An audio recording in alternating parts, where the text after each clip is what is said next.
ఆ మధ్య తెలుగులో ఆడో రకం ఈడో రకమైన ఒక సినిమా వచ్చింది. అంటే ఇద్దరు అన్నదమ్ములు ఒక్కోడు ఒక్కో రకమైన బుద్ధి ఉంటుంది, వాళ్ళు విచిత్రంగా వ్యవహరిస్తూ ఉంటారు. ఆ నేపథ్యంలో ఆ సినిమా నడుస్తుంది. సినిమాల్లోనే కాదు, తెలంగాణ రాజకీయాల్లో కూడా ఆ టైపు ఆడో రకం ఈడో రకం అనే టైపు ఒక ఇద్దరు మనుషులు ఉన్నారు. వాళ్ళు కూడా అన్నదమ్ములే. ఏమంటారు, క్యాజువల్గా జరిగిందో ఎట్లా జరిగిందో కానీ సేమ్ ఆ సినిమాలో లెక్కనే ఇక్కడ కూడా ఇద్దరు అన్నదమ్ములు యాజ్ టీజ్గా అట్లానే వ్యవహరిస్తూ ఉన్నారు. వాళ్ళెవరు, ఆ కథ ఏందనేది ఇవాళ వీడియోలో చూద్దాం. నేను Prabhakar Venavanka, welcome to PV news.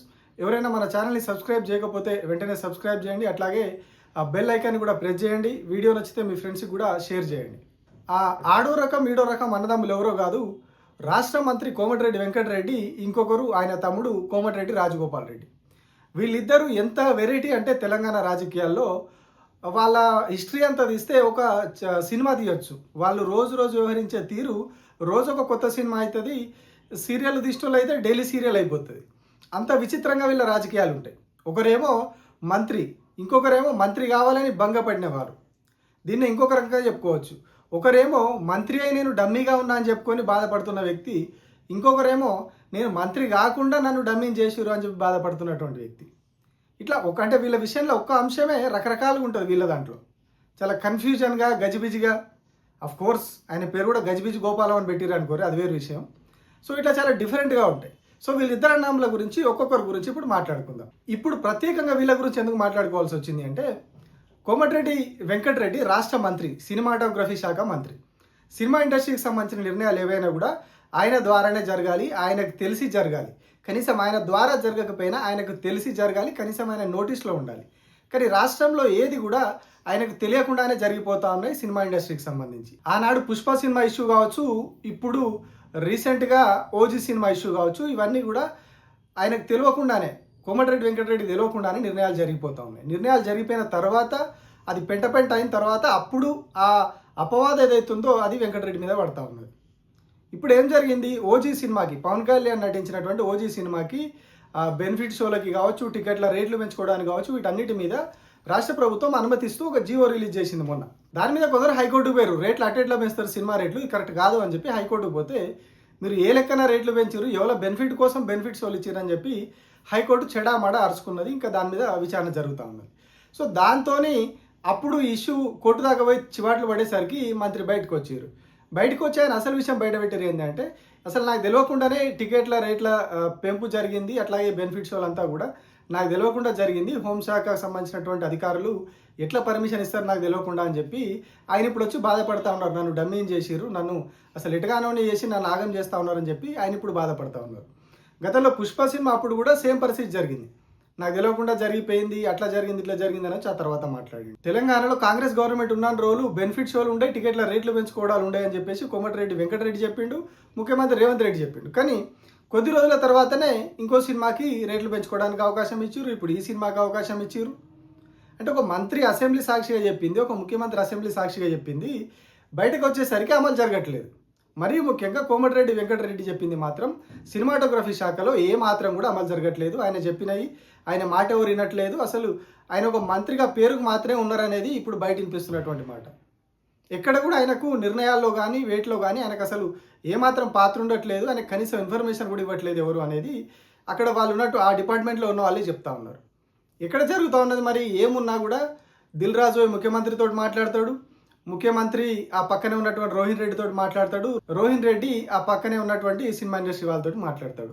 అక్కడనే జరిగిపోతా ఉన్నది తప్పితే, మొత్తం రోహిన్ రెడ్డి చూసుకుంటా ఉన్నారు తప్పితే ఎక్కడ కూడా కోమటిరెడ్డి వెంకటరెడ్డి దాకా ఏ ఒక్క నిర్ణయం కూడా రావట్లేదు.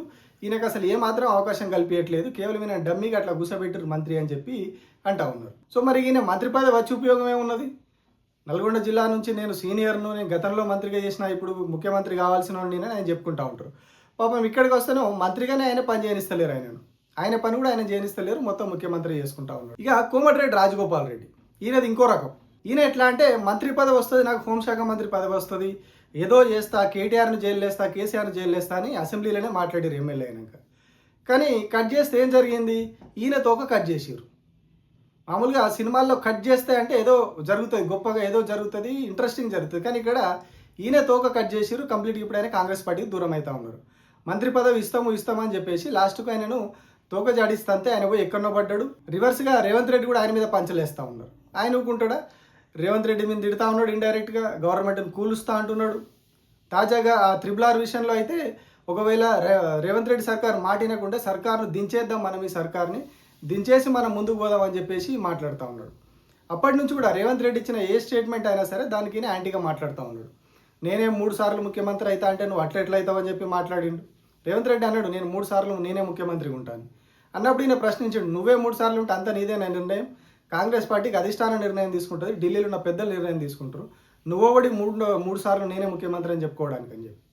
ఆ తర్వాత అసెంబ్లీలో ఏదైతే రేవంత్ రెడ్డి సోషల్ మీడియా గురించి కావచ్చు, డిజిటల్ మీడియా గురించి ఏదైతే మాట్లాడిండో దాని మీద కూడా మళ్ళీ కౌంటర్ ఇచ్చాడు. నేను అంటే డిజిటల్ మీడియాతో నువ్వు ముఖ్యమంత్రి అవుతావు, వాళ్ళని వాడుకొని యూట్యూబ్ ఛానల్ని వాడుకొని ముఖ్యమంత్రి అయ్యి ఇప్పుడు వాళ్ళనే ఇష్టం వచ్చినట్టు బూతులు తిడతా, వాళ్ళ మీదనే కేసులు పెడతా, బెదిరిస్తా అంటే ఏమనుకుంటున్నావు నువ్వు అని చెప్పి అట్లా సీరియస్ అయ్యాడు.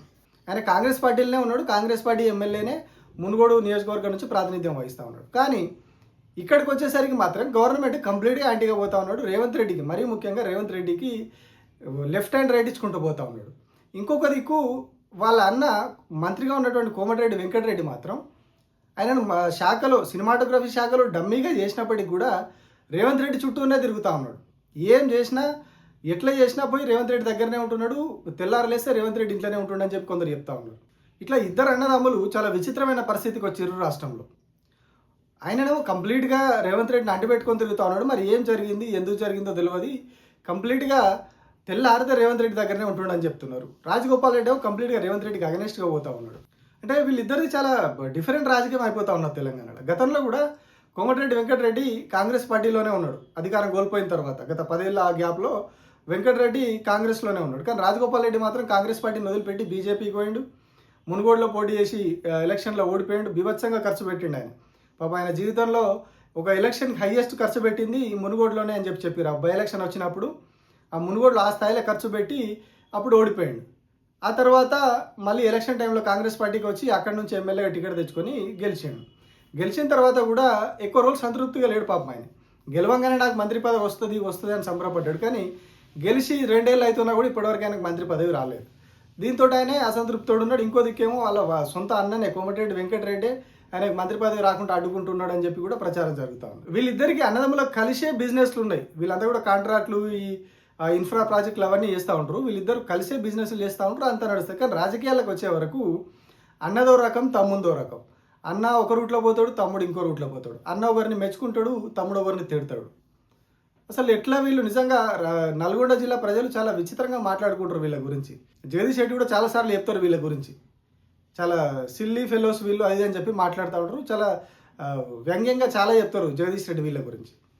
అట్లాగే జిల్లాలో కూడా ఈయనకు గజిబిజి గోపాలం అంత ఆగమాగం చేశాడని చెప్పి ప్రచారం ఉన్నది. ఎందుకంటే ఈయన ఎమ్మెల్యే కాగానే, రాజగోపాల్ రెడ్డి ఎమ్మెల్యే అవ్వంగానే నియోజకవర్గంలో ఏం చెప్పుకున్నాడు, ఎవరి దగ్గరికి మీరు పోవద్దు, అన్న దగ్గరికి పోవద్దు, ఉత్తమ్ కుమార్ రెడ్డి దగ్గరికి పోవద్దు, ఏ పని కావాలని నా దగ్గరికి రండి, 4 రోజులు ఆగితే నాకు మంత్రి పదవి వస్తుంది, వచ్చినాక మనం అన్ని పనులు చేసుకుందామని చెప్పి నియోజకవర్గంలో ఉన్న ఆయన అనుచరులకు చెప్పుకున్నాడు అటు పాపం.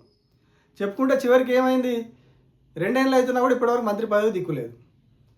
అడిగి లాస్ట్కి వచ్చింది, వాళ్ళు కూడా ఇచ్చేలాగా లేరు. లాస్ట్కు పోయి బల ప్రదర్శన చేసే ప్రయత్నం కూడా చేసిండు. నా దగ్గర 25-30 మంది ఎమ్మెల్యేలు ఉన్నారు, నాకు మంత్రి పదవి ఇవ్వకుంటే కథ వేరే ఉంటుందని చెప్పి ఢిల్లీ వాళ్ళని కూడా భయపెట్టే ప్రయత్నం చేసిండు. ఇవన్నీ అయిపోయినాయి, ఏం చేసినా కూడా పాపం మంత్రి పదవి రాలే. ఇప్పుడు గడ్డం పెంచుకొని తిరుగుతూ ఉన్నాడు. అప్పట్లో ఉత్తమ్ కుమార్ రెడ్డి ఎట్లయితే నేను కాంగ్రెస్ పార్టీ అధికారంలోకి వచ్చే వరకు గడ్డం పెంచుకుంటా అని చెప్పి గడ్డం తీసుకోను అని చెప్పిండో, ఇప్పుడు పాపం రాజగోపాల్ రెడ్డి కూడా అట్లే గడ్డం పెంచుకొని నియోజకవర్గంలో తిరుగుతూ ఉన్నాడు. కోమటిరెడ్డి వెంకటరెడ్డి ఏమో మంచిగా సీఎం రేవంత్ రెడ్డి దగ్గర తిరుగుతూ ఉన్నాడు. అంటే దట్టు ఆయనకు అసలు ఏ ప్రియారిటీ ఇవ్వకున్నా, ఆయన శాఖలో ఆయనను పనిచేయనియకున్నా కూడా రేవంత్ రెడ్డి తోటి తిరుగుతున్నాడు. రాజగోపాల్ రెడ్డి మాత్రం ఇటు, ఒకరు లెఫ్ట్, ఒకరు రైట్. పాపం మరి వీళ్ళు ఎందుకు ఇట్లా తయారవుతున్నారో, అన్నదమ్ములు ఇద్దరు రాజకీయాల్లో ఎందుకు ఇట్లా బదనాం అవుతున్నారో వాళ్ళకే అర్థం కావాలి. Thank you.